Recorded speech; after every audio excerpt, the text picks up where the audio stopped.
c'est l'heure. Alors, bonjour, bon matin. Thank you so much for being with us this morning. Merci d'être ici. Vous êtes, si vous ne le savez pas, vous êtes au Centre de recherche interdisciplinaire en études montréalaises, le CRIEM, at the McGill University. I think you know about this. Welcome. Merci beaucoup d'être ici. On a le grand plaisir, je suis Stéphane Gervais, je suis le coordonnateur scientifique ici au CRIEM. J'ai le plaisir également d'être en études québécoises à la Faculté des Arts. C'est un grand plaisir pour le CRIEM, qui est dirigé par Pascal Boustet, mais également pour toute l'équipe du CRIEM de pouvoir recevoir notre professeur praticien pour l'année 2024, Michel Hellman, qui est avec nous. Michel va donc nous faire le plaisir de faire une présentation aujourd'hui pour nous parler de son projet de résidence Cartographier Montréal. C'est un énorme plaisir pour un centre de recherche qui a pour mission de faire de la recherche-action, de la recherche partenariale, qui s'intéresse à la dissémination des connaissances, d'avoir un professeur praticien dont la vulgarisation des connaissances et la dissémination des connaissances est quelque chose qui s'intéresse énormément par son art. C'est la première fois qu'on a donc un professeur praticien artiste au CRIEM et on s'en réjouit énormément. Et on s'en réjouit de la pratique, bien sûr, de l'art de Michel, mais on se réjouit aussi, sans lui lancer des fleurs, de la personnalité et aussi, bien sûr, de la qualité du projet de Michel. Mais ça, la qualité, vous allez pouvoir en témoigner au cours de la présentation. Peut-être vous dire, vous le savez déjà, Michel est illustrateur, il est BDiste, il est donc une formation d'historien en histoire de l'art également, chargé de cours à l'Université du Québec en Outaouais. Il a publié donc ces magnifiques ouvrages qu'on va vous laisser ici pour consultation. Myland, qui est un quartier de Montréal, si je ne me trompe pas, oui. C'est ça. Le Nunavik, qui n'est pas un quartier de Montréal. Non. Même si on est montréalo-centriste, ce n'est pas un quartier de Montréal. Et puis Débarquer également, qu'il a, entre autres choses, les publications. Donc, c'est un énorme plaisir de pouvoir recevoir Michel, de lui laisser la parole. Merci d'être avec nous ce matin. Michel va faire sa présentation, puis ensuite, je pense qu'il y aura une période de discussion et d'échange, si ça te convient. Oui, absolument. Merci Stéphane. Merci à toi. Merci beaucoup d'être venu ici. D'abord, j'aimerais dire à quel point je suis touché en fait, de me retrouver à McGill. C'est important pour moi. Cette université a un sens important. Mon père était professeur ici. C'est ici que j'ai fait mon bac, ma maîtrise. Lorsque je faisais mon bac, je faisais mes premières bandes dessinées dans le journal francophone étudiant. Ça s'appelait le McGill Daily français, qui a changé de nom pour le Daily français. Et c'est en faisant ma maîtrise, lorsque j'étais supposé travailler sur mon mémoire, en fait, que j'ai eu l'idée de commencer un blog et de faire des petits dessins qui documentaient en fait mon quotidien dans le quartier du Myland. Donc en procrastinant sur ce que je devais faire, finalement, ce blog m'a permis de publier ma première bande dessinée qui s'appelle le Myland. Alors lorsque j'ai vu qu'il y avait ce poste au CRIEM, il s'agissait de faire un projet de recherche de création sur les quartiers de Montréal en bande dessinée, j'avais l'impression que c'était taillé sur mesure pour moi, j'en revenais pas. Alors je suis vraiment content d'être ici, de présenter mon projet. Comme c'est le tout début aussi, ce sera l'occasion d'échanger avec vous, de développer peut-être des nouvelles pistes. Donc n'hésitez pas, dans la période de discussion, d'y aller avec vos commentaires, questions, tout ce que vous voulez. Je vais commencer avec une petite présentation. Donc je suis né à Montréal, une mère française de France, un père américain. Je suis né, j'ai grandi dans le quartier Notre-Dame-de-Grâce. Donc j'ai appris à être sensible à la réalité des deux langues, appris à naviguer dans cette réalité, à utiliser le français ou l'anglais quand cela m'avantageait, appris aussi à reconnaître, parce que le français de France, si on peut dire, était un peu moins commun à Montréal à cette époque qu'il est aujourd'hui, à être sensible à cette idée de différence, d'être pas considéré totalement comme quelqu'un qui est chez soi. Toutes ces expériences sur Montréal ont évidemment forgé qui je suis. Je ne me suis jamais dirigé nécessairement dans une carrière de BDiste. J'ai étudié l'histoire de l'art Et c'est vraiment lorsque je faisais mes études, comme j'ai dit, que j'ai décidé de documenter mon quotidien, de faire des petites bandes dessinées, des petites chroniques sur la vie de quartier qui étaient adressées au début à la famille, aux amis. Et petit à petit, ces bandes dessinées ont eu un certain succès pour finalement être remarquées par un éditeur qui a décidé de les rassembler, de les publier dans cette bande dessinée, Myland. Alors, ce que j'ai choisi de faire dans cette bande dessinée, c'est finalement faire le portrait du quartier, qui serait aussi un portrait, un reflet d'un portrait de moi-même. Lorsque j'ai emménagé dans cet appartement, l'appartement dans lequel je vis encore aujourd'hui, j'étais étudiant. J'ai vu les transformations, la gentrification, et moi-même, je suis passé d'étudiant à père de famille, donc c'était une manière de faire un miroir à la fois personnel et plus universel sur cette vie à Montréal et en tentant de saisir l'identité de ce quartier spécifique. Cette bande dessinée a eu un petit succès, ça m'a donné confiance, ça m'a donné envie de continuer dans la bande dessinée, ça m'a fait réaliser à quel point aussi la bande dessinée peut prendre des formes différentes. J'ai réalisé qu'il y avait aussi un désir à Montréal de faire des portraits de quartier comme ça, hein, de parler des spécificités, de l'identité de chaque lieu de vie. J'ai été invité, grâce à Myland, à faire une résidence à la Maison de la Culture Côte-des-Neiges, résidence qui a culminé dans une exposition. Donc là, il ne s'agissait pas de faire de bande dessinée, mais plutôt des œuvres. En fait, c'était des images tirées de carnets de dessins. J'allais me promener dans le quartier, je dessinais.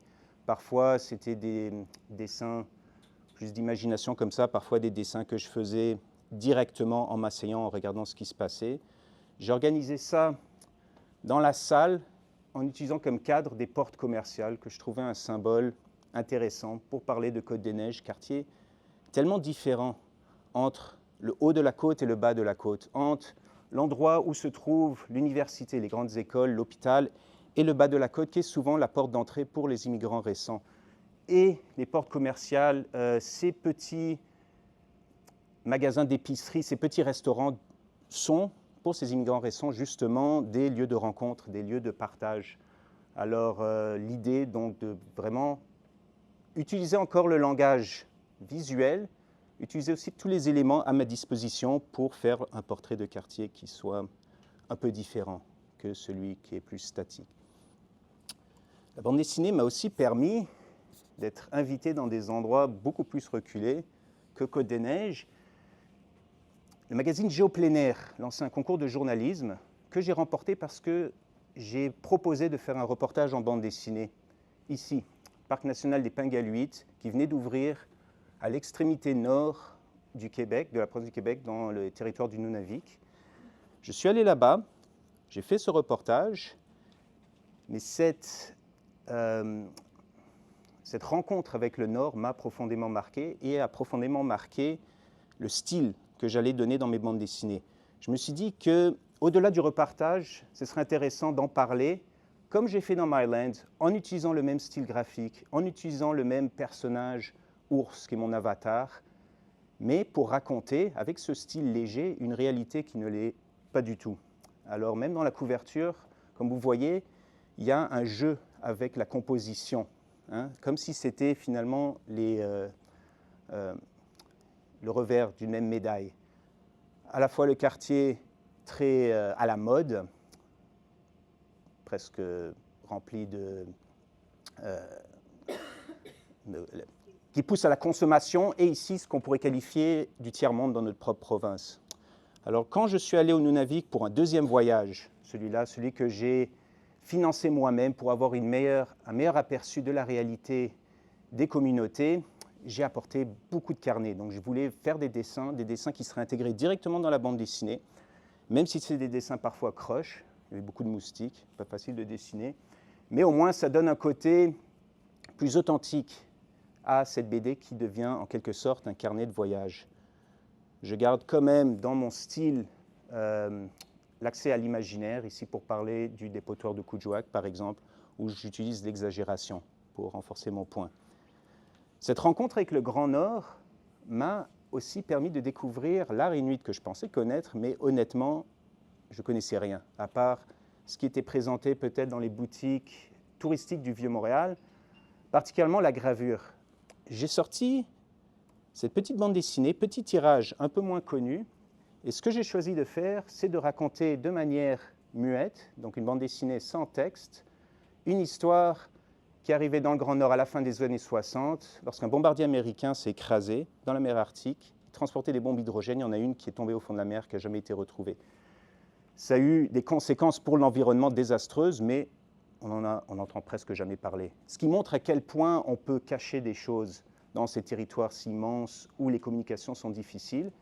Pour le style graphique, j'ai choisi de faire du collage-découpage, feuilles de papier lignées collées sur du papier noir, pour faire référence justement à cette gravure inuite qui m'a tellement marqué. Le texte a été traduit en inuktitut par quelqu'un qui travaille à l'organisme Avatak, l'organisme culturel, ici à Montréal. Alors ça commence comme ça en inuktitut, et à la fin, il y a la traduction en français et en anglais. Un peu dans la même idée, cette bande dessinée aussi un petit tirage, le petit guide du plan Nord. Ce que j'ai choisi de faire ici, c'est inverser l'espace négatif. Et là, il ne s'agit pas de papier, mais de sacs poubelles que je suis allé chercher sur la côte nord, dans des communautés inoues, que j'ai aplatis avec un fer à repasser dans du papier parchemin, que j'ai taillé avec un scalpel. Et là, la référence, c'est pas la gravure inuite, mais l'art des paysagistes canadiens, dont évidemment le groupe des 7, pour faire un message qui a caractère environnemental. Je voulais terminer cette présentation en montrant ces bandes dessinées plus expérimentales pour que vous voyez à quel point la bande dessinée, parce qu'il s'agit ici de bande dessinée, c'est un art narratif, la bande dessinée peut prendre des formes différentes. Ça peut être fait de la manière la plus traditionnelle qui soit, avec des crayons, avec des stylos, sur du papier. On peut utiliser des ordinateurs, ça se fait de plus en plus. On peut utiliser des sacs poubelles. Ça reste le même langage. Polyvalence du médium, polyvalence du message qu'on souhaite transmettre. En sachant ça, en voyant un peu ma démarche, en voyant mon intérêt à la fois pour le carnet de voyage, pour l'humour, pour la vulgarisation, pour les sujets journalistiques, je vais vous présenter le projet que je souhaite réaliser dans le cadre de ce mandat au CRIEM. Alors mon idée, c'est de faire un portrait à hauteur de rue des différents quartiers de Montréal. En fait, je vais continuer ce que j'ai entamé avec Myland, mais l'approfondir. Ce que j'aurai, c'est un appui de taille, c'est l'apport des différents chercheurs qui sont associés au CRIEM et qui ont tous un intérêt spécifique sur Montréal. Donc il y aura mon portrait, mais il y aura aussi la profondeur qui va être donnée avec le travail collaboratif qui sera réalisé dans le centre de recherche. Le portrait à hauteur de rue, ce que c'est finalement, c'est un portrait des histoires individuelles. Ce n'est pas un regard qui est donné de haut, c'est vraiment le temps que je vais passer à parler, à échanger, les rencontres, parfois fortuites, que je vais réussir à faire dans les différents quartiers pour réussir à définir l'identité, ce qui constitue vraiment les différents lieux de vie. Voilà ce dessin que j'ai fait pour la présentation dans mon carnet, parce que j'ai beaucoup de carnets de dessins, donc je fais des croquis, je dessine ce que je vois, je fais aussi des dessins d'imagination. Là, j'ai bien aimé mettre plein de détails. Ce que je voulais représenter, parce que je passe beaucoup de temps à observer dans ces portraits de quartier les habitants, je le fais dans des parcs pour enfants. Là, j'ai de la chance d'avoir un assistant de recherche qui est ma fille de 4 ans. Donc ça, c'est un bon endroit aussi pour voir un peu comment les gens s'approprient les espaces et les parcs pour chiens aussi. Ça, c'est les endroits que les habitants d'un quartier vont vraiment vouloir aménager, garder pour eux. C'est aussi un lieu de rencontre. Donc ici, l'idée, c'était de faire le Mont-Royal, qui est là et qui promène un peu tous ces chiens, qui sont tous les différents quartiers avec leur identité. Ça grouille, ça va dans tous les sens. Il y a des clichés, je suis désolé, c'est le genre de dessin qui va s'améliorer à fur et à mesure que je vais faire cette résidence avec le Westmount un peu snob, on voit le Ville-Mont-Royal là, qui repousse, Park Extension là, avec le mur. Il y a aussi les fantômes ici, les quartiers disparus. Hochelaga qui n'a pas accès à l'eau, qui a soif. Au contraire, il y a la Chine ici qui patauge, les rapides en tout cas. Côté humoristique peut-être de montrer aussi comment les Montréalais eux-mêmes ont déjà un sentiment d'appartenance. Parce que lorsque j'ai montré ce dessin, il y a les gens qui essaient d'interpréter un peu ce que je montrais. Ils disent, ah, pourquoi tu as montré mon quartier comme ça? Ah, ben là, non, tu aurais dû le faire de cette manière différente. En tout cas, c'est quand même assez rigolo de voir comment un dessin peut déjà susciter beaucoup de discussions. Voilà, parler, faire un portrait de Montréal à hauteur de rue, ça c'est une manière de présenter le quartier. Ce que je souhaite faire en travaillant avec les chercheurs, c'est aussi évidemment parler d'histoire, d'urbanisme, mais je ne veux pas faire une bande dessinée qui soit un guide touristique, ce n'est pas le but. Hein. L'idée, c'est d'aborder des sujets comme la gentrification, l'accès au logement, la cohabitation, parfois difficile, surtout lorsqu'on parle des quartiers centraux. Privilégier les histoires personnelles pour voir quels sont les rapports intimes qu'un individu ou groupe d'individus a su développer avec un lieu spécifique.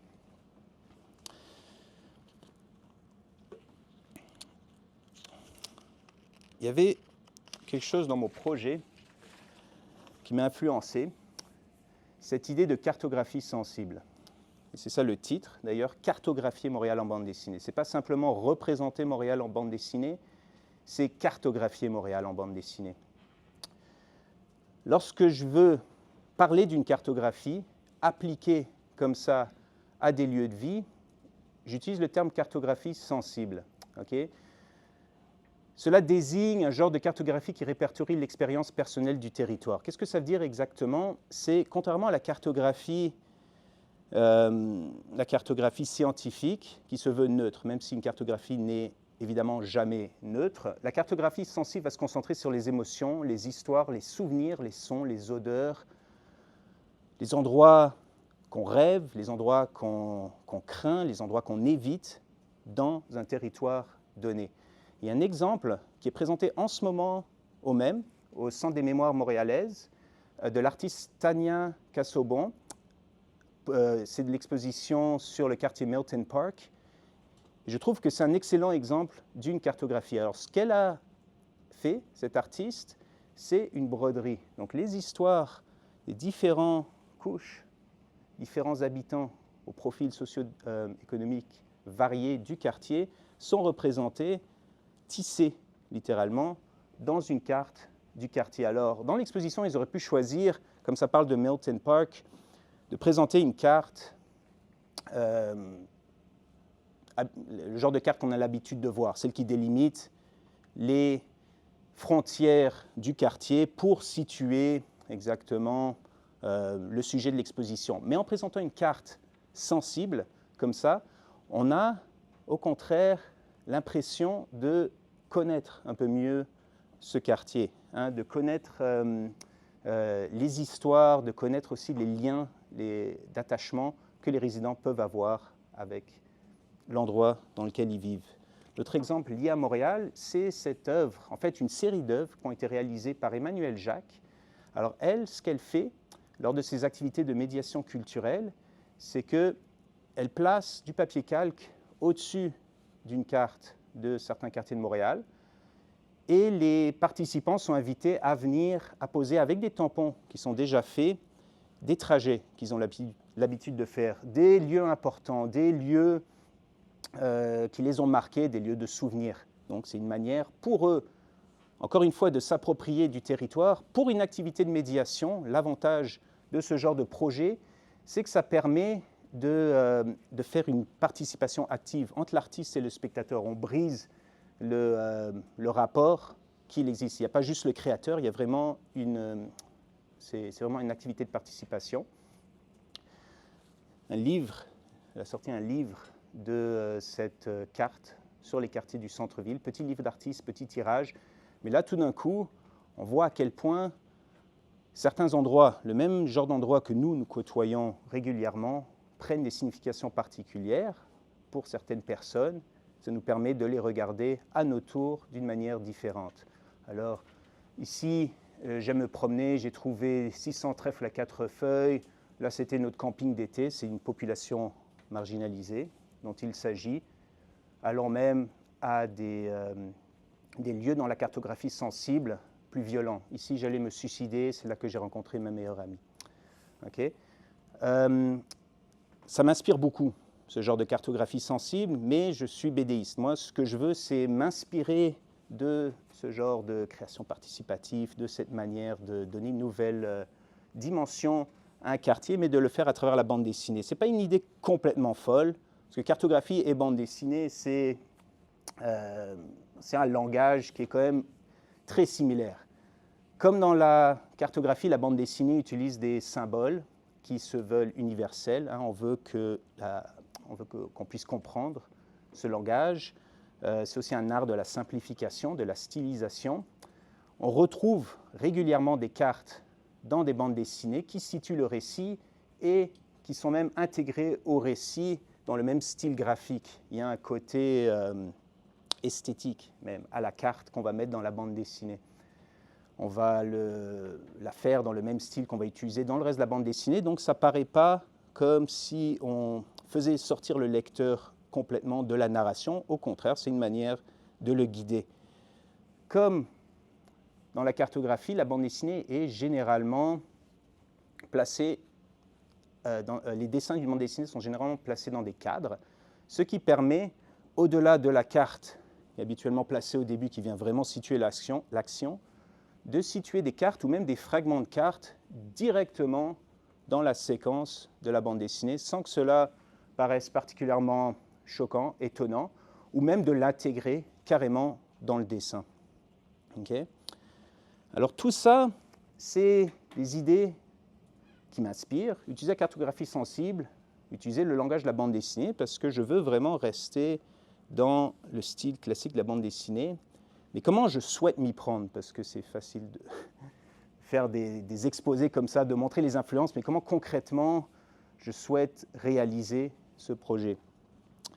Alors, il y aura des cartes, mais aussi un récit qui explique la carte dans ma bande dessinée. Comme je l'ai dit, il y a 3 couches finalement à mon projet. Il y a mes observations sur le terrain, celles que je fais dans les parcs pour chiens, les parcs pour enfants, que je fais juste en me promenant dans la rue. Il y a les témoignages qui proviennent des différents habitants de ces quartiers que j'ai rencontrés lors de mes explorations ou que je souhaite rencontrer en travaillant avec les organismes communautaires. Ce n'est pas juste laissé au hasard, il y a quand même une recherche plus approfondie sur la vie de quartier et le travail des chercheurs associés au CRIEM. Alors tout ça rassemblé dans une bande dessinée classique avec une narration, un début, une fin, et même si elle a plusieurs récits, on arrive à voir l'évolution du personnage central dans la bande dessinée. Alors la carte va vraiment montrer cette évolution. Je vais commencer avec une carte initiale, mettons la carte scientifique, si on peut dire, la carte neutre. Ça commence comme ça, elle présente l'action, elle présente les différents arrondissements, quartiers. En tout cas, je vais commencer même en parlant de cette division de Montréal qui est quand même assez complexe. Comment ça se fait qu'il y a des quartiers? Comment ça se fait qu'on parle de districts? Je situe un lieu et ce lieu sera éventuellement enrichi à la fin de mes découvertes, de mes recherches, de l'apport que je vais recevoir des chercheurs. Donc la carte initiale scientifique sera transformée. Là, c'est des esquisses, ce ne sera pas la forme finale dans ma bande dessinée, mais ça vous montre des exemples. En ce moment, je suis vraiment à l'étape de l'expérimentation dans mes carnets de dessin. Et cette carte, cette deuxième carte enrichie, elle sera affranchie des codes qui présentent une orientation, une échelle, une légende, mais elle sera empreinte de toutes ces émotions, toutes ces caractéristiques qui font une cartographie sensible. Okay. Et le passage de cette carte à l'autre sera expliqué en utilisant le langage, les vignettes de bande dessinée. Alors, au début, les lieux sont présentés les uns par rapport aux autres, juste par leur espace, par leur juxtaposition. À la fin, ils vont avoir un sens, racontés avec une diversité de points de vue. Okay. Pour ce qui est des récits, ça encore, c'est des exemples tirés de mes carnets. Je note les conversations que j'ai eues, je fais des dessins d'observation, je vais en garder certains. Il y aura un travail d'ancrage, hein, parce que là, ça reste encore brouillon. Mais c'est important pour moi de dessiner tous les jours. Parce que ce que je suis en train de faire en ce moment dans mes déambulations, toute cette vision que je suis en train d'avoir dans le lieu de vie est en train de se transformer graduellement. Okay? Et pour définir le point de vue, parce que c'est quand même ça le plus difficile lorsqu'on va faire un grand projet de création, c'est de choisir le narrateur. Et ça, ce sera le narrateur, donc moi-même, mon personnage ours, avec mes enfants. En fait, ce dessin, il est un peu vieux, il devrait y avoir un troisième enfant là, mais c'est ce personnage. Et ce Montréal, ces quartiers, ces lieux de vie seront vus à travers la traduction que ce personnage va en faire, et tout ça dans une subjectivité qui est assumée avec un processus qui est clairement expliqué pour que le lecteur puisse comprendre comment ce travail de recherche fonctionne et pour qu'il développe, en faisant ça, son propre esprit critique et aussi se questionne par rapport à son rapport à son environnement. Comment je me suis pris pour la méthode de faire toutes ces différentes cartographies? J'ai commencé avec un petit livre à documenter, comme j'ai dit. Donc je documente les rencontres, les conversations, je les écris, je fais des dessins d'observation, des dessins d'imagination. Mais la première étape, c'est de définir les frontières d'un quartier, après réfléchir. Comment ça se fait qu'un quartier est défini par une frontière spécifique? Est-ce que c'est une frontière historique? Est-ce que c'est une frontière artificielle? Est-ce qu'elle est complètement arbitraire? Est-ce qu'elle est définie par le tracé d'une autoroute, le passage d'une voie ferrée? Donc ce parcours d'exploration et de documentation, je le fais sans but précis. Ça, c'est très agréable. D'ailleurs, hein, je le recommande à tout le monde. Je me promène et je me laisse aller. Je descends une rue, j'en monte une autre. La seule contrainte que je me donne, c'est de rester dans les limites de ce quartier et aussi de documenter tout ce qui a fait que j'ai fait des décisions par rapport à une autre. Pourquoi j'ai tourné ici? Pourquoi j'ai monté cette rue? Alors moi, j'aime bien travailler maintenant dans un milieu académique parce que ce que je pourrais qualifier ici de flânage, en fait, j'ai découvert un terme, c'est la dérive psychogéographique, terme de guide de bord. Donc c'est se laisser aller, apprendre le relief, les changements d'ambiance au sein de la ville, de ses quartiers, de ses rues. L'étude des effets précis du milieu géographique consciemment aménagé ou non qui agissent directement sur les émotions et le comportement des individus. Cette première étape va me donner une idée initiale d'un quartier, idée que je vais confronter déjà avec, honnêtement, ce que je pensais, parce que même si j'ai grandi à Montréal, je réalise à quel point je connais peu la réalité de la ville. Premier parcours, première déambulation, première dérive psychogéographique que je vais confronter avec les récits de vie que je note, ceux qui apparaissent dans des rencontres fortuites, ceux que je vais faire en collaborant, par exemple. En ce moment, je m'intéresse au district Peter McGill et j'assiste, en regardant sur Facebook, à des événements citoyens, que ce soit l'aménagement d'un parc où ils vont planter des fleurs. Hier, je suis allé à la rencontre de la table de quartier. Au Square Cabot, je suis rentré en contact avec les responsables de la Maison Ronde, qui permet aux Autochtones d'avoir un espace de travail, qui devient aussi un lieu de rencontre dans ce parc qui est en fait très important lorsqu'on va s'intéresser à Shaughnessy par rapport à cette idée de cohabitation et de sentiment d'identité, différentes couches de la population pour le même quartier. Alors, comment recueillir ces témoignages? Ben voilà, comme je l'ai dit, une part de hasard, aussi un travail avec les organismes de quartier, les groupes informels, coopératives, organismes communautaires. Et dans ces rencontres, sans avoir les qualifications, je ne suis pas un sociologue, je me garde la liberté d'un artiste, je ne cherche pas non plus à faire des entrevues, mais je me suis rendu compte que les conversations viennent facilement, contrairement à ce que je pensais, en posant des questions assez simples. Qu'est-ce qu'un chez-soi? Parce que c'est le dénominateur commun qui nous lie les uns aux autres. Quel est le premier endroit que vous êtes considéré comme votre chez-soi? Comment l'idée que vous faites de votre chez-soi a évolué avec le temps? Ce que j'ai remarqué, là je suis encore au tout début, mais le fait de dire que je travaille sur un projet de BD, ça attire l'attention. Peut-être les gens le trouvent aussi un médium moins intrusif que la photographie peut-être, ou ceux qui viennent avec des caméras. Donc la BD attire l'attention, elle suscite la curiosité, et être associé à McGill, ça me permet aussi de montrer qu'il y a une légitimité à ce que je fais. Je ne suis pas juste en train de faire une technique de drague, là. Moi, je fais une BD sur...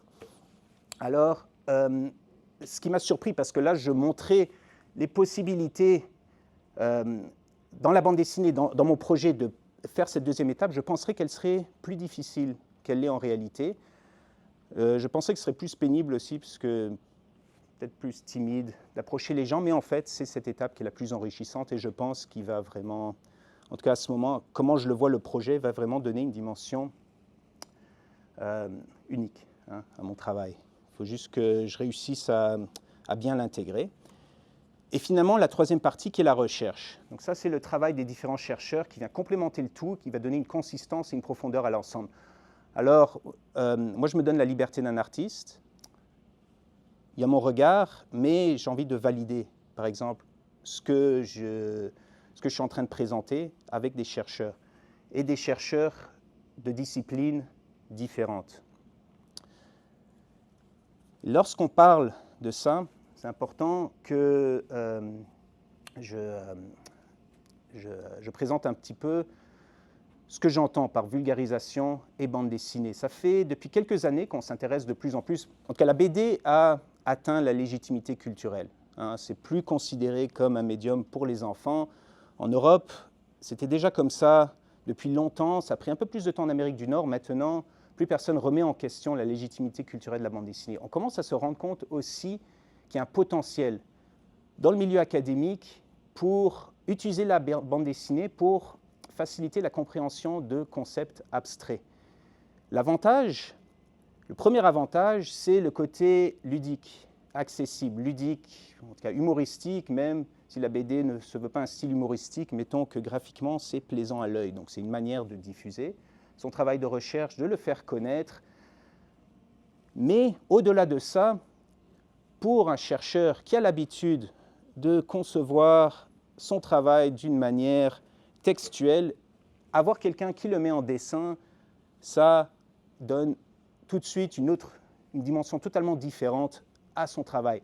Ce qui permet parfois même d'arriver à faire de nouveaux liens. Ce qui peut, dans le contexte ici du CRIEM, c'est-à-dire un centre de recherche interdisciplinaire, peut-être, idéalement, je l'espère, on va voir ce que ça peut donner, réussir à associer, réussir à peut-être susciter de nouvelles idées.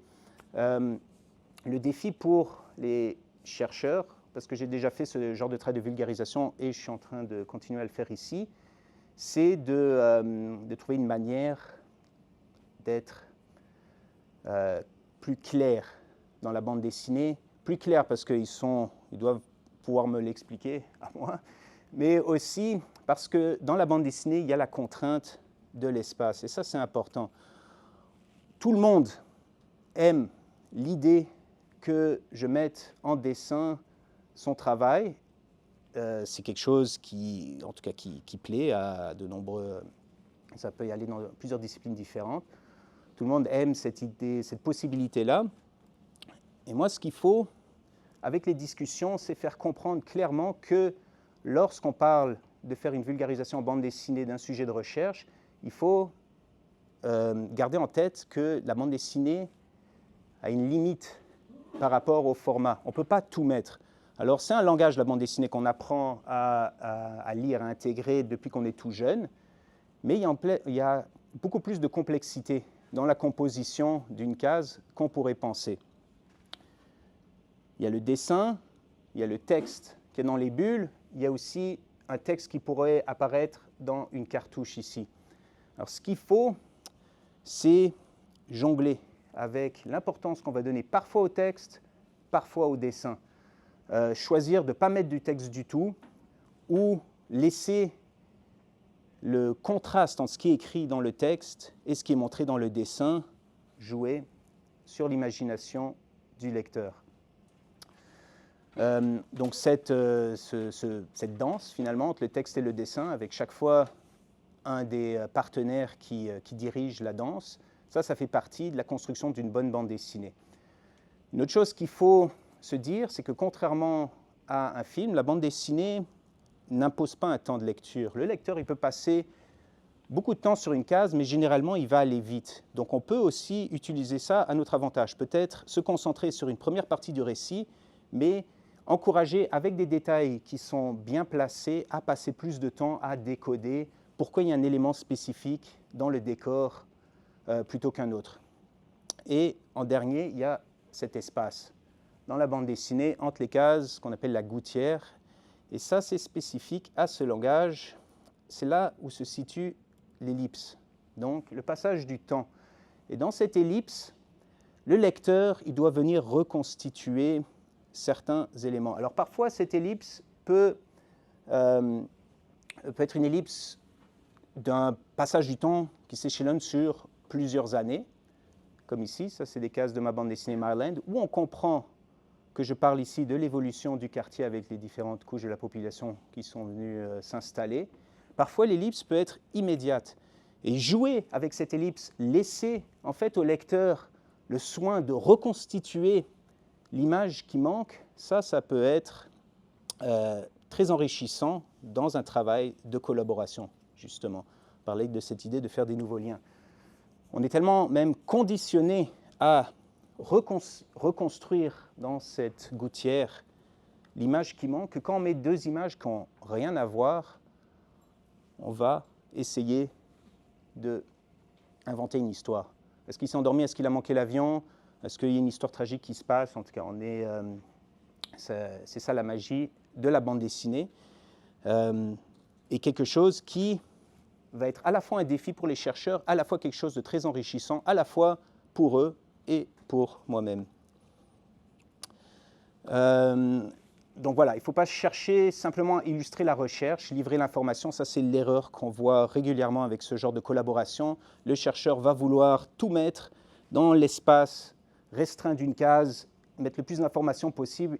Ce qui va se passer, c'est que le lecteur va tout de suite décrocher. On va se concentrer trop sur le côté didactique, pas assez sur ce qui fait la magie de la bande dessinée. C'est le lien émotionnel que le lecteur va réussir à développer avec l'histoire. Alors, et pour être happé par l'histoire, il veut être en mesure de suivre le parcours d'un personnage, son évolution, qui finalement va être ma propre évolution à travers cette résidence de recherche. Alors, juste pour vous montrer quelle forme ça pourrait prendre. Comme je dis, c'est encore juste le début, mais cette marche, une des premières que j'ai fait, 23 minutes sur Google Maps, à pied, 12 minutes en vélo, qui donne, à mon avis, un bon aperçu, que quand je regardais la carte de haut, du district Peter McGill. Je pars de chez moi, je passe par le Mont-Royal, je descends, je vais dans les hauteurs du Golden Square Mile. Après, je descends, j'arrive autour du campus de McGill, je tourne vers Shaughnessy Village, campus de Concordia, passage vers le Square Cabot, le petit jardin où j'ai aidé à planter des fleurs, pour finir à l'esplanade devant le Centre canadien d'architecture. Alors ce premier voyage que j'ai décidé de faire, où je me suis laissé aller par curiosité, c'est quelle maison qui est là dans les hauteurs du Golden Square Mile, celle-là elle a l'air particulièrement intéressante. Je pensais que c'était juste des maisons bourgeoises, mais finalement il y a aussi des logements, il y a beaucoup de maisons qui ont l'air d'être en état de délabrement. En tout cas, je m'intéresse par beaucoup de choses. Je m'intéresse surtout au parc, parce que je dessine. Là, ça devient précieux d'avoir un endroit où je peux m'asseoir. Des endroits pour aller aux toilettes, ça aussi, ça paraît bête, mais là, tout d'un coup, je me rends compte que mon appréciation de la ville comme une ville si ouverte ne l'est pas nécessairement pour toutes les couches de la population, alors que moi, je peux rentrer dans n'importe quel lieu, à l'université ou au centre-ville. Lorsque je vais aller aux toilettes, ce n'est pas nécessairement le cas pour les Inuits que je vais rencontrer autour du café de la Table Ronde au Square Cabot. Alors, dans cette déambulation, il y a le premier, la curiosité, la découverte, celle d'être touriste dans sa propre ville, vraiment sensible hein, lorsqu'on marche à tout ce qui nous entoure, les bruits, tout ça. Elle devient de plus en plus enrichie par les rencontres. J'ai parlé de cette activité d'aller planter des fleurs dans le petit parc Shaughnessy avec les résidents, des rencontres que j'ai faites au Square Cabot, parler avec les personnes dans le parc à chiens du Golden Square Mile. Là, il commence à y avoir un peu plus de sens. Quand je retourne faire le lieu, je retourne dans des lieux qui sont familiers, des lieux qui deviennent un petit peu plus chargés de sens. Troisième étape, en me familiarisant avec le travail de la professeure Aliki Ekonomides, qui est professeure d'architecture d'urbanisme, membre du CRIEM, qui a accepté de collaborer avec moi dans ma bande dessinée, je découvre en même temps l'histoire de Cormier, architecte que je connaissais de nom, mais dont je n'avais pas saisi toute l'ampleur et tout le côté symbolique pour ce qui est de l'histoire de la relation entre le conflit linguistique même qui existe à Montréal. Alors finalement, ce parcours, c'est partir de la maison Cormier, de cette maison qui s'est fait construire avec ses doubles façades, celle ouverte au public, surtout anglophone, de la haute société de Golden Square Mile, le côté caché où il dissimulait ses maîtresses qui pouvaient rentrer comme... pour les voisins, c'était comme si c'était des gouvernantes, mais en fait, c'était ses maîtresses avec l'appartement. Donc, il y avait ce côté caché, lui-même, Canadien-Français, qui s'impose dans une société dominée par les anglophones. Je descends, et qui habitait maintenant par le fils de Trudeau, qui était aussi une famille atypique. Dans le parc à chiens, il y a l'arbre qui a été planté avec le compost qu'on a fait avec les fleurs qu'on a mis, qui ont été recueillis lorsqu'il y avait les funérailles de Pierre Trudeau. Je descends, j'arrive à McGill, le quartier McGill que j'ai associé avec mes études, que aussi à un cliché dans ma tête comme l'université prestigieuse.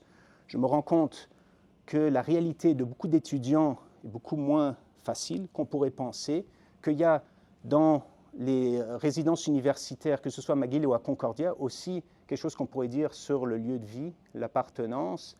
Arriver dans Shaughnessy Village, dans les ruelles qui ont été créées par ces habitants que j'ai rencontrés lors des événements qu'ils ont organisés, que ce soit pour planter les fleurs, arriver au Square Cabot, parler avec cette vieille Inuit qui me dit qu'elle connaissait ce parc, qu'elle préférait quand il y avait de la verdure, que son amie est morte hier à Saluit d'un cancer, finir devant l'esplanade du Centre canadien d'architecture qui s'appelle l'esplanade Cormier et qui est placée juste là où l'autoroute est venue donner une frontière dans le quartier. Et c'est paradoxalement cette frontière qui est venue défigurer le quartier qui a permis aux citoyens de se rassembler pour venir donner une forme, une identité, comme à Shaughnessy, comme à Milton Park, et créer un lieu de vie. Alors voilà. Est-ce que vous avez des questions? Et comme j'ai dit au début, si vous avez peut-être partager des expériences par rapport à un projet de collaboration. Oui? Je me demandais qu'est-ce que vous allez faire des conflits d'interprétation, notamment sur les frontières des quartiers socio-géographiques qui n'ont pas nécessairement une frontière claire, même ceux qui en ont. On s'entend que quand on habite à la limite géographique administrative d'un quartier, notre quartier psychologique, il va 3-4 blocs plus loin, même si techniquement c'est un autre quartier.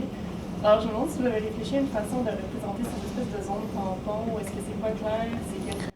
C'est sûr qu'il faut que je le montre.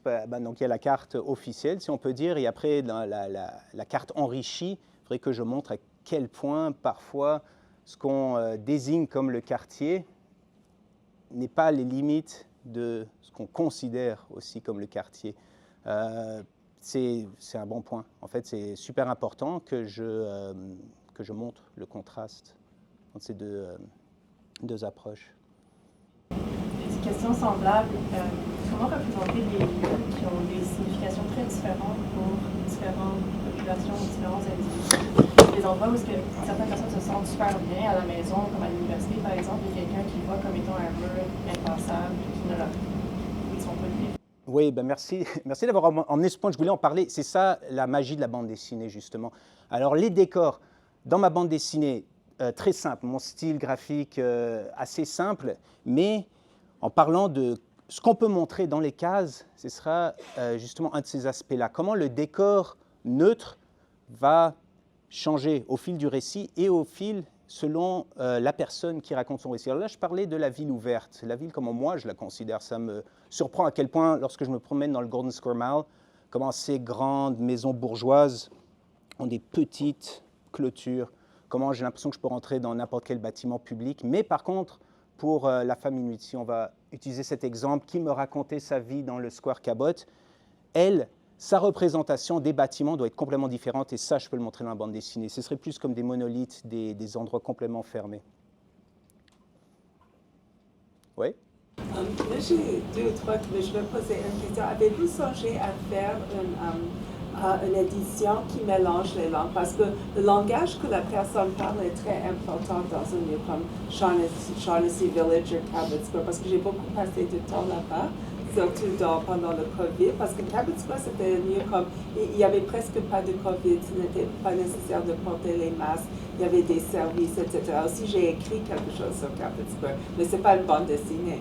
Alors, c'est intéressant de voir la personne qui va parler anglais, les représenter par le français.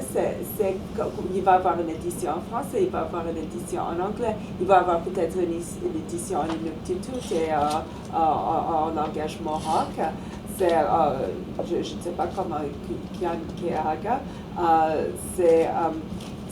Mais est-ce que avez-vous songé à faire une édition un peu polylinguistique où chaque personnage parle et il y a la traduction en bas de ce qu'il dit? Oui, mais pour ce qui est de le français et l'anglais, en fait, je ne me suis même pas posé la question. Quand les personnes me parlent en anglais, je l'écris en anglais. C'est un peu ce que j'avais fait dans ma bande dessinée Marlène, même si c'était surtout en français.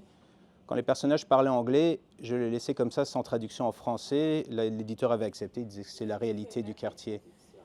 Oui, par contre, c'est sûr que là, ce serait quand même plus de travail, mais ce serait définitivement une bonne idée de mettre des sous-titres si il s'agit d'inuktitut ou d'espagnol ou de... Parce qu'il y a plusieurs langages, alors avoir un personnage qui parle un langage autre que le sien, mais aussi intégrer les langages autochtones et inuktitut, c'est très important pour les personnes là-bas. Absolument. Avez-vous, est-ce que aussi, avez-vous traité les cases de manière où vous subjectivisez les vues, parce que le même vu par des personnes différentes, ça se fait beaucoup en cinéma.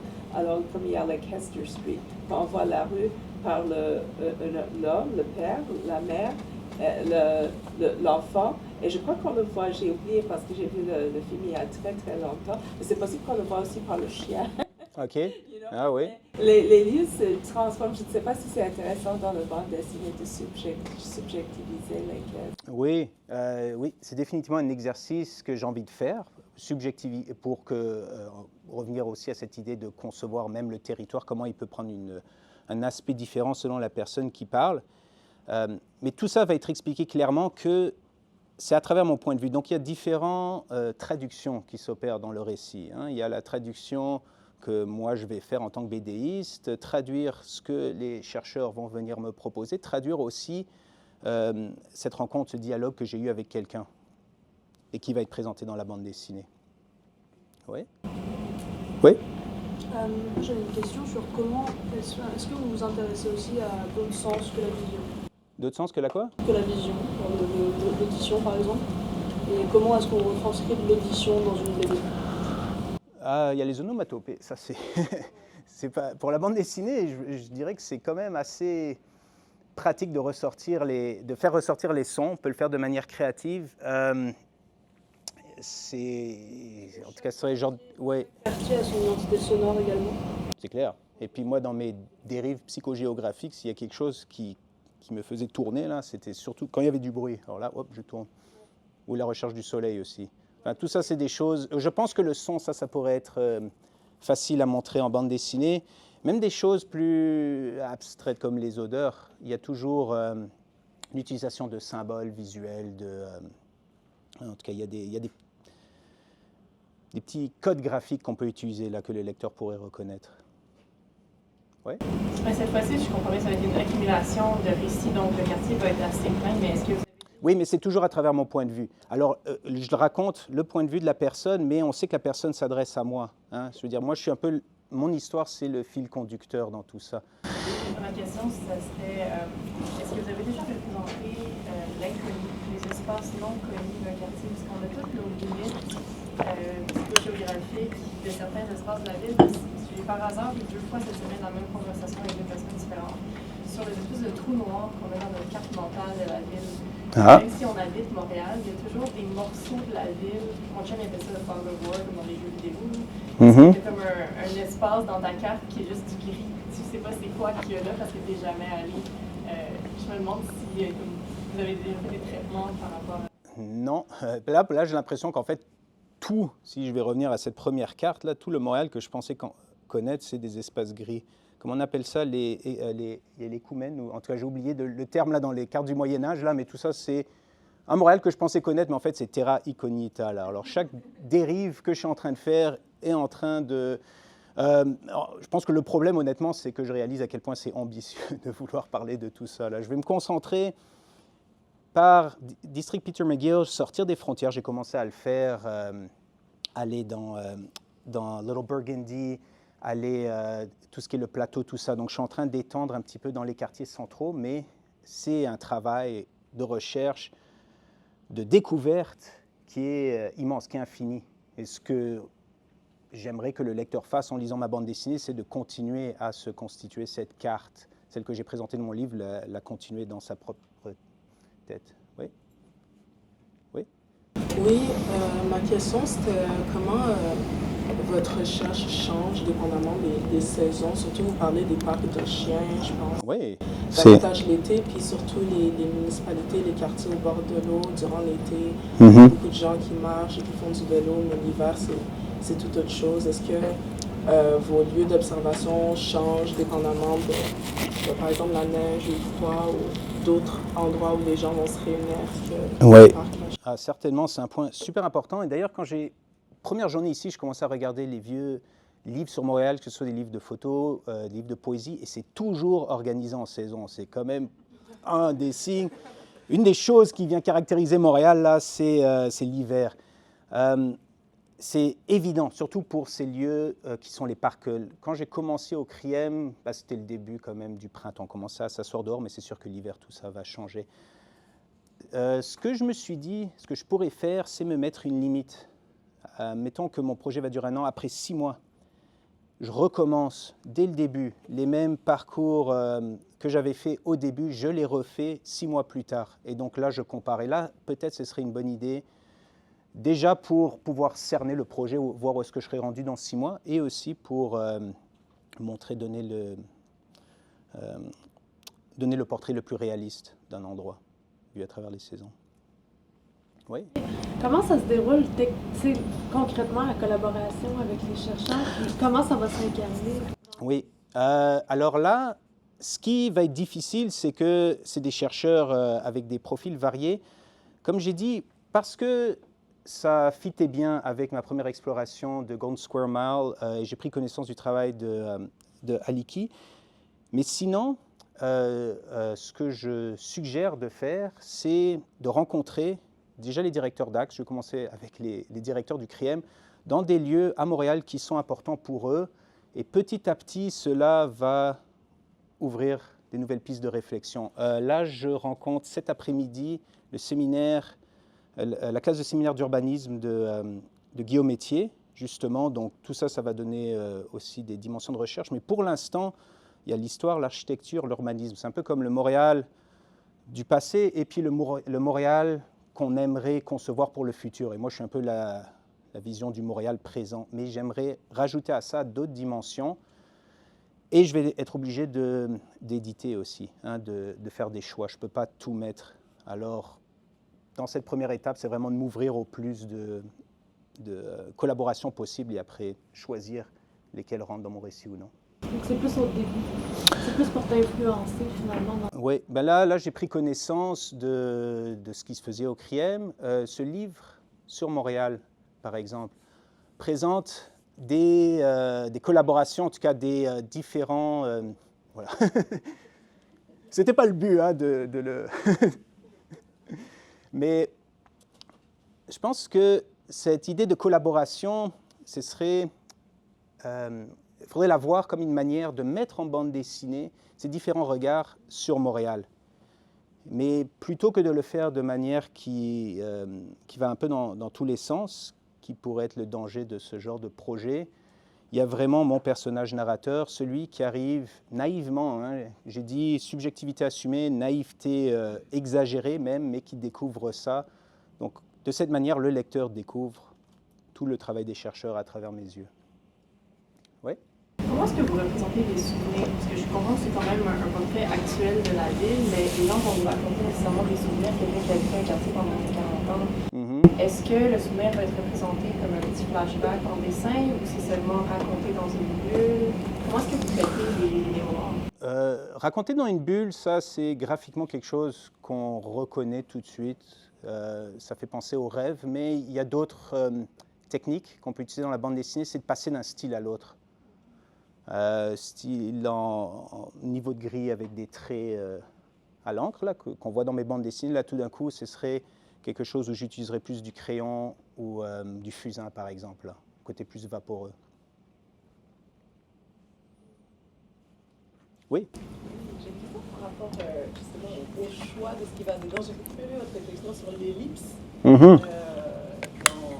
Justement dans la bande dessinée, l'utilisation de l'espace entre les cases comme détenant de l'information.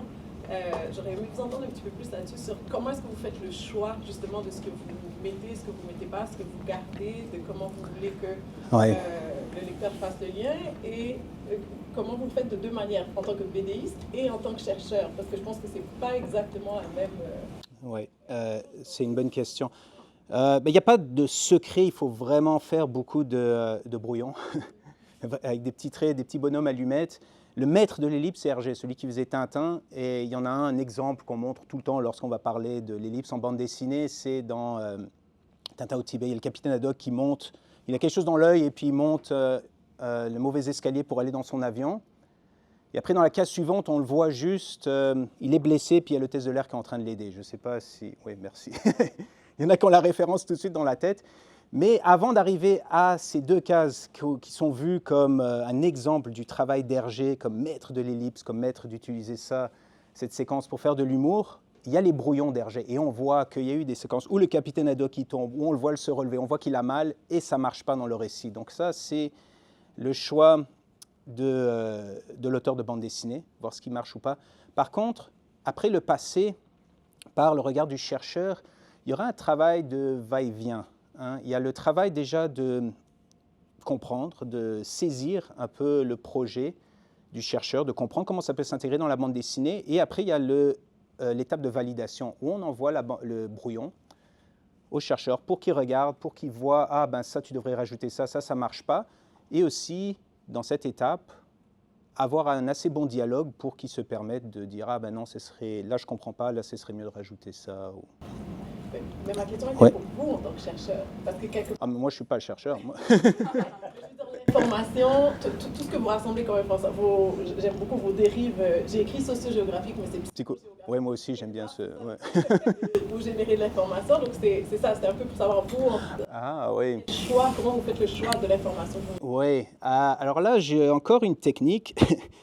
Parce que je note, vraiment, c'est important de documenter tout ce qui se passe. Il va falloir faire un tri. Je ne peux pas faire juste une bande dessinée qui va parler de tout ce que j'ai vu dans cette dérive. Alors, je choisis, dans mon carnet, je note, je me suis donné le chiffre 7. 7 choses que j'ai remarquées, 7 choses que j'ai vues, 7 choses que j'ai vues, 7 choses que j'ai entendues. À travers ça, je vois qu'il y a des liens qui commencent à se faire entre ces choses que j'ai observées et j'essaie de le réduire dans une vignette de 4-6 cases. Un bon exemple de ça, c'est un artiste BDiste qui fait aussi du journalisme en bande dessinée, qui est Guy Delisle, québécois Guy Delisle, qui est parti parler de la Corée du Nord, de l'Israël. Et ce qu'il fait dans ses bandes dessinées, c'est des petites vignettes où on le voit, il se met en scène, et ce qui se passe, c'est qu'il se concentre sur des petites anecdotes qui lui arrive à lui, mais de cette manière, par l'accumulation, ça rejoint une réalité universelle. Et ça nous donne un portrait des régions qu'il visite, je trouve, beaucoup plus riche même qu'un portrait qui essaierait de mettre trop de détails. Ouais. On parlait, je pense que c'est quelqu'un qui avait amené le fait que les frontières, parfois, si on fait partie d'un certain quartier, nos frontières sont différentes des autres et c'est assez nébuleux par rapport à si c'est une autoroute, etc. Et ça me pose la question, est-ce que vous, pour les villes, par exemple à l'intérieur de Montréal, comme je pense à Ville-Montréal ou Dorval, est-ce que vous allez parler de ces frontières différemment? Est-ce que vous allez préciser la différence des villes et des quartiers? Ou... Oui. Oui, il y aura une forme d'introduction générale un petit peu qui expliquerait cette division aussi parce que moi j'étais pas même le Myland même c'est pas vraiment un réel quartier avec une frontière définie ou une zone administrative en tout cas. Juste montrer ces différences, donc situer. Ça fait partie de la première carte, si on peut dire, celle où il y a vraiment le contexte de l'histoire. Et après, à l'intérieur de ces frontières, on comprend un petit peu comment ça s'est fait, c'est quoi les paramètres d'un quartier spécifique, mais après, celui-là va être de plus en plus enrichi. Ce que j'aimerais faire, parce que là, tu me fais penser à ça, c'est l'avantage de ce genre de BD. J'aimerais que ce soit une BD amusante à lire, hein, c'est ça mon but. Mais j'ai envie aussi que le citoyen qui lise un projet comme celui-ci sur Montréal apprenne un petit peu plus à comprendre quels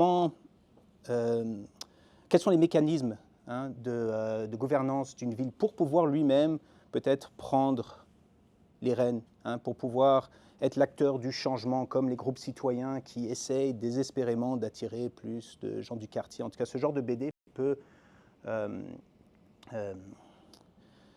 instruire, mais aussi permettre de comprendre un petit peu plus le lieu qui nous entoure. Oui, Pascal? Oui, je commence par te remercier pour ta présentation. On n'a pas eu l'occasion, je pense qu'on n'a pas tous saisi que tu avais terminé, donc merci beaucoup. Oui. Il y a la question du récit qui c'est fascinant parce que j'ai lu beaucoup aimé évidemment Myland et Nunavik et c'est ce personnage qui arrive avec sa naïveté et cette naïveté elle est nécessaire pour nous faire découvrir ce qui se passe. Donc cette naïveté c'est comme le regard catalyseur narratif. Et il arrive et il nous raconte quelque chose, mais à travers quelque chose qu'il vit. Donc, le récit, il est essentiel. Et dans le projet, ma curiosité, c'était, OK, là, tu arrives avec ce regard-là, nouveau, neuf, dans un quartier, dans un district. Est-ce que tu as déjà une idée de la ligne narrative? Qu'est-ce que ton personnage va vivre? Finalement, c'est le récit qui nous attire, qui nous amène aussi à tourner les pages. Et qu'est-ce qui va arriver à mon personnage? Oui, on voit en parallèle ma vie de famille, ça continue. C'est le même personnage que Marlène, là on le voit, il a ses enfants, il a ce poste à McGill, il est très content, il se met sa cravate pour le premier jour, tout ça. En parallèle, tout ça c'est une manière, on le voit après découvrir cette ville de plus en plus. Tout ça devient s'enrichir. Enfin, ce qui me fascine réellement lorsque je fais ce travail de recherche, je vais trouver une manière de le rendre fascinant dans ma bande dessinée, et on le voit revenir chez lui à la fin de la journée. Donc il y a vraiment, c'est comme dans Myland, la ligne narrative, c'est finalement l'évolution dans le temps, l'évolution qui se passe dans les quartiers, mais aussi dans la vie du personnage lui-même. Oui? Vous allez faire le portrait de combien de quartiers dans un livre maintenant? C'est parce que vous avez, ou est-ce que ça va aller quartier par quartier? Je vais essayer de faire le plus possible. De toute façon, il faut que je me donne une limite dans le temps. J'aimais bien l'idée avec les saisons, peut-être après 6 mois vraiment, voir où est-ce que je suis rendu. Le cerner après 6 mois, de toute façon, rien ne m'empêche de continuer ce genre d'exploration, avec le CRIEM ou non, enfin j'espère en gardant les collaborations, mais sans être professeur praticien, de continuer de faire une recherche qui s'étend sur tout le territoire montréalais. Une trilogie montréalaise. Oui. Bien identifier tous ces quartiers. Oui. C'est beaucoup. Non, c'est Yeah, it's a lot. Oui. Ouais, je vais essayer d'être claire, parce que c'est un peu fou même dans ma tête aussi, mais je me demandais un peu comment est-ce que vous gériez la sorte d'impératif d'avoir quelque chose à dire au moment même de faire ces sortes de promenades. C'est comme dans la dérive psychogéographique ou comme dans le moment où vous êtes en train de flâner, c'est porté par comme les sensations et tout ça. Est-ce qu'il n'y a pas comme une sorte de filtre ou de biais parce que vous cherchez des sortes de choses à mettre dans votre BD? Oui, je cherche toujours, est-ce qu'il y a quelque chose... Oui, mais c'est ça la magie de la BD. Puis j'en fais vraiment depuis assez longtemps pour que ce soit un peu intégré même dans ma manière de penser. Là, je vois ce qui se passe, je le résume ou je vais trouver une manière de le mettre en 4 cases.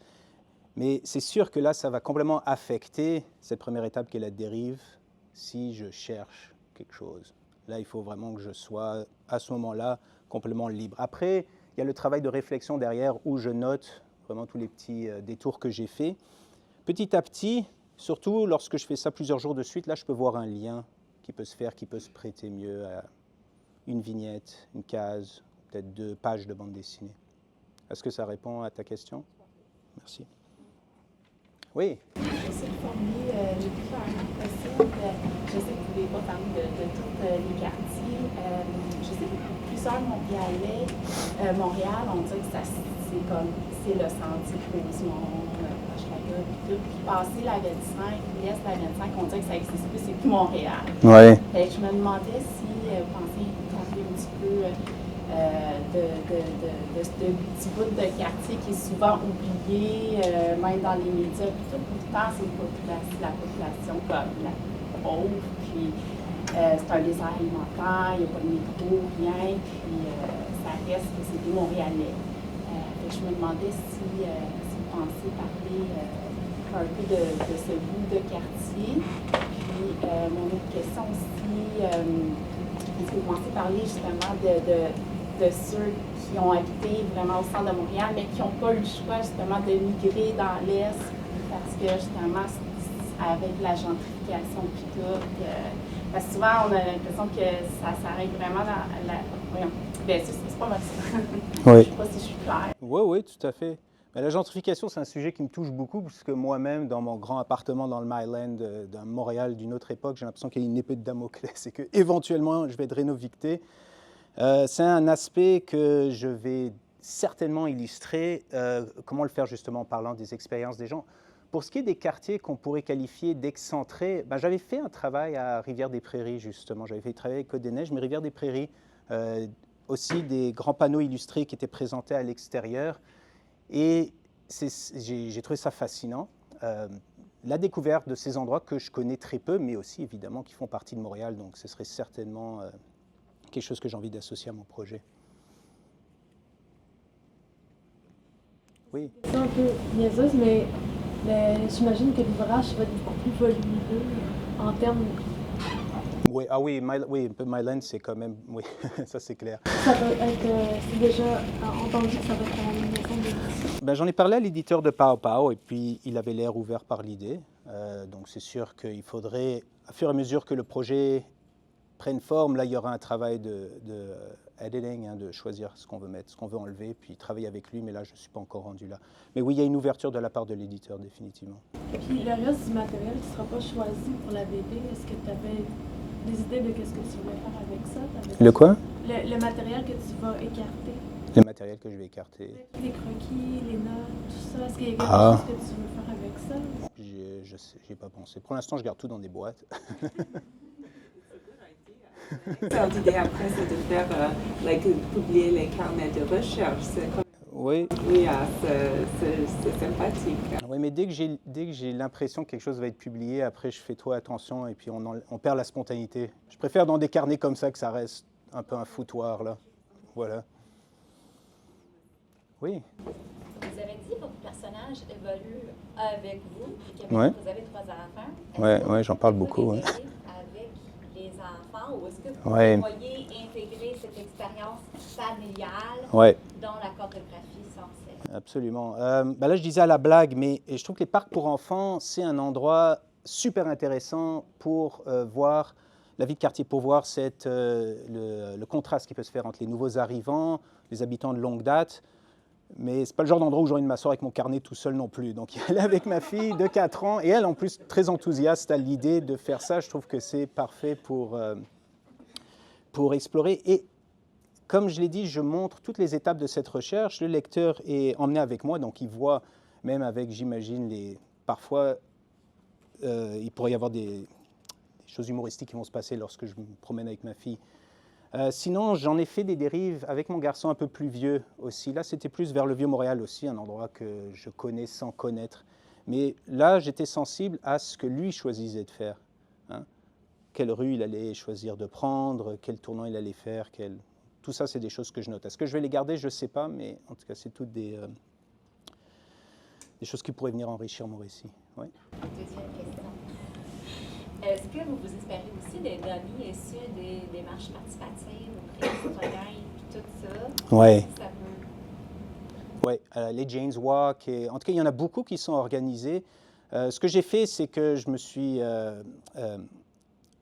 grâce à Facebook, hein, je me suis inscrit à beaucoup de ces regroupements de citoyens et je compte participer à ces marches. Mais c'est important pour moi quand même d'avoir la vision du quartier, la même, subjectif, avant de faire tout ce travail de connaître de manière plus approfondie. Oui. Vous parlez des parcs pour enfants, puis ce que votre jeune, le parcours que votre jeune prenait au Vieux-Montréal, puis ça me fait penser, on parle des histoires des citoyens qui sont restés là longtemps, mais est-ce que vous allez également parler de la différente perspective du quartier dépendamment de l'âge, par exemple des adolescents, Oui. Contrairement à, par exemple, des personnes plus âgées qui, eux, ont vécu plusieurs années. J'imagine que c'est une perspective tout à fait différente. Ce serait super intéressant, en effet. C'est vrai que là, je me suis concentré dans ma présentation surtout pour le point de vue, mettons, de la population marginalisée, mais c'est vrai que les tranches d'âge, les adolescents, on n'en parle pas énormément et ça donnerait un portrait très intéressant de Montréal, en effet. Oui. Comment est-ce que votre personnage, vous et vos enfants, enfin le grand ours, comment est-ce que vous allez interagir? Comment est-ce que la narration va, peut-être que vous ne voulez pas trop révéler, peut-être que c'est déjà écrit, vous pouvez en discuter un peu. On ne veut pas connaître la fin, no spoilers, mais c'est juste savoir comment cette narration interagit avec les quartiers différents. Comment vous allez, c'est quoi, ça va être une découverte des quartiers avec vos enfants, ou ça va être une recherche précise ou une narration? What's your MacGuffin? Je dirais peut-être l'humour. L'humour, vraiment, être le plus honnête possible avec moi-même, emmener un garçon de 13 ans à se promener et je parlais de dérives psychogéographiques avec la réaction qu'il va avoir. Tout ça, en tout cas, c'est des choses que je vais mettre dans la bande dessinée, c'est clair. Je voulais revenir au portrait. Ça va être les balades de découverte. Les balades de découverte, oui, je pense que ça pourrait vraiment commencer comme ça. Là, je présente vraiment l'étape. Il y a ma balade de découverte. Et après, cette balade qui enrichit, et je montre dans la bande dessinée, avec les cases et les bulles, comment cette balade est enrichie. J'ai utilisé comme exemple, à la fin de ma présentation, ce petit parcours de la maison Cormier jusqu'à l'esplanade Cormier, parce que je trouve que dans cette petite balade, on a déjà un aperçu quand même assez riche de ce district qu'est Peter McGill. Et pourtant, c'est une petite balade qui laisse de côté beaucoup d'autres parties du quartier. Donc évidemment, comme je ne peux pas me concentrer sur tout le quartier, j'utilise cet exemple comme une manière à la fois d'enrichir mes connaissances, d'enrichir les connaissances du lecteur, de donner un portrait qui soit complet tout en présentant bien que c'est un portrait qui est incomplet et c'est au lecteur de venir le compléter avec sa propre carte mentale.